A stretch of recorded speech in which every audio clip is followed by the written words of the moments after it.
Le café. Le café. Moi, écoute, on va parler Coupe du Monde, du coup, et surtout du business de la Coupe du Monde. Et j'avais différents angles à attaquer. On peut attaquer déjà sur l'angle. Est-ce que toi, tu vas regarder la Coupe du Monde? Alors là, à cause du fait du décalage horaire, je ne vais pas regarder beaucoup de choses, non. Tu vas pas regarder beaucoup? Non. Parce que ce qu'il faut se dire, c'est que nous, là, on est à Bangkok et les matchs, ils sont dans la nuit. Oui, puisque c'est aux États-Unis. C'est aux États-Unis et c'est aux alentours de entre 12h et 18h, quelque chose comme ça.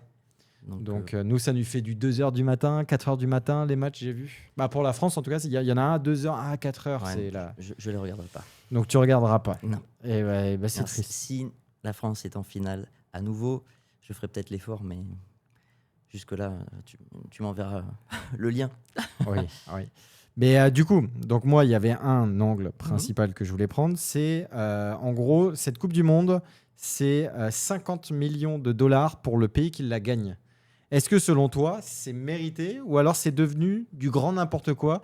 Et le foot de nos jours, c'est vraiment plus que l'argent, parce qu'on le voit notamment avec les transferts des joueurs qui sont maintenant sur des chiffres colossaux.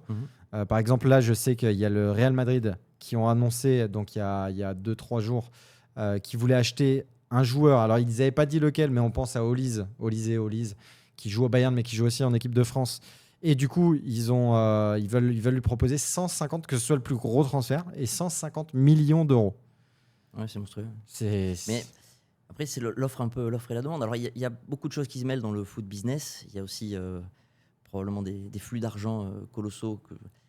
Ça sert en tout cas probablement à réintroduire, on va dire, dans le système des flux d'argent qui viennent peut-être, pour certains, on ne va pas dire de nom, d'une économie un peu parallèle. D'accord. Mais après, tu penses à quoi en disant ça, par exemple? alors je pense à, on va dire, à de très riches étrangers qui peuvent racheter des clubs anglais, par exemple, ou même français, par exemple. Même français. Et en fait, on ne se pose pas trop la question, ou en tout cas les autorités, il est possible qu'elles soient pas trop regardantes sur d'où vient chaque euro. Ah oui, c'est vrai que ça, j'y pensais pas du tout. Donc c'est une façon d'avoir... alors déjà, il y a de l'image, il y a de l'investissement, parce que après, ça reste un business, et si les footballeurs...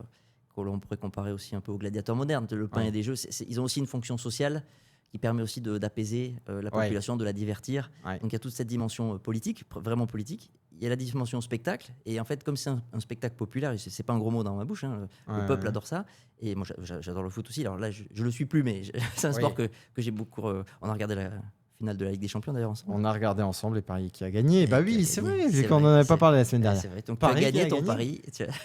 Alors non. Oui, pas sur le 4-1 et pas dans les 90 minutes. Mais écoute, Paris a gagné. Paris a gagné, ouais.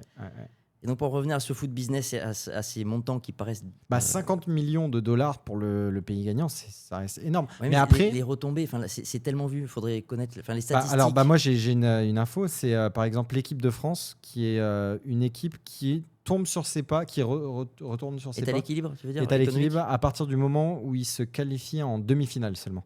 Okay. C'est-à-dire qu'eux, ils ont investi 24,1 millions de dollars. C'est-à-dire que c'est énorme. Donc eux, oui, pour une équipe comme ça, évidemment que c'est plus intéressant. Mais ils jouent même pas pour les récompenses du tournoi. Je pense pas. Après, tu as la FFF, je crois, qui... Ouais, honnêtement, je pense vraiment que les récompenses du tournoi, c'est bien, mais c'est secondaire. Ah ouais. Toutes les retombées lorsque tu es champion du monde en sponsoring, en maillot, c'est vrai. Je pense qu'elle dépasse largement le prize pool du tournoi. Pour te donner des chiffres, en gros 8,9 milliards, c'est ce qui représente le revenu pour la FIFA en 2026. Okay. Donc la FIFA, c'est l'organisation de la Coupe du Monde et c'est le record absolu. Okay. Pour te donner des chiffres. Quasiment à 10 milliards. Alors c'est chiffre d'affaires ou c'est bénéfice? T'as une idée? C'est le revenu. Je pense que c'est ce qui... Je sais pas. Parce que après, je pense que c'est un total, ça doit être CA. C'est déjà énorme, évidemment, mais après, dire 10 milliards genre de bénéfices nets, c'est encore plus gros, parce que peut-être que pour faire ces 10 milliards, ils en ont embrassé 90. Tu vois, donc, mais bon, même si c'est du chiffre d'affaires, ça ne m'étonnerait pas que ce soit juste le revenu. Oui, il y a moyen. Écoutez, vérifiez-nous, écrivez-le nous en commentaire. Comme ça nous fera apprendre des choses aussi.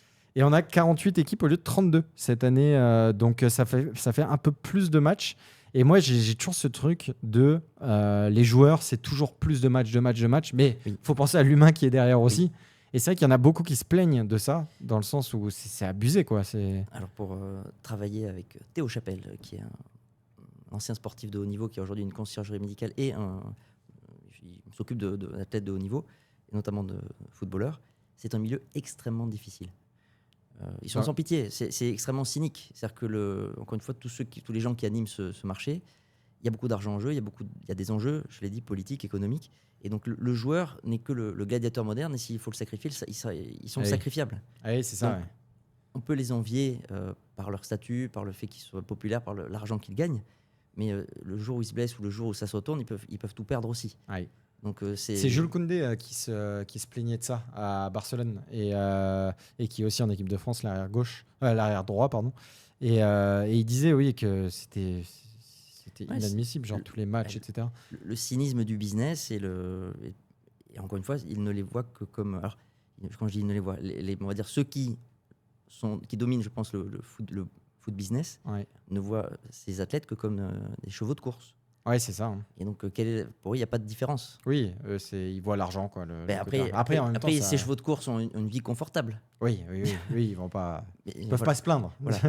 Voilà, certains le font. Et évidemment, dans un monde idéal, on aimerait aussi qu'ils soient pris en compte émotionnellement. Et d'ailleurs, ils le sont parce que, comme c'est des chevaux de course, on prend souvent soin des chevaux de course. Je me souviens, Guiraud à l'époque à l'Auxerre, et ça se fait déjà. Il s'assure, par exemple, qu'il n'y ait pas de problèmes conjugaux.